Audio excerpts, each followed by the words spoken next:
El árbol se movía y tenía una hoguera dentro. El humo escapaba por las hojas. Mis hijos también lo vieron.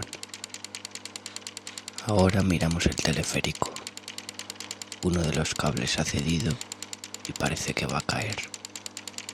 Creemos que hay gente dentro, pero no podemos hacer nada. Elegimos irnos y que no exista. El árbol se movía.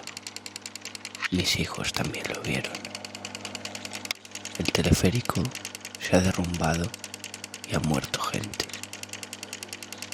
Con la boca ensangrentada, un padre sin hijos sigue comiendo bombillas. Y porque nadie lo vea, no significa que no esté pasando.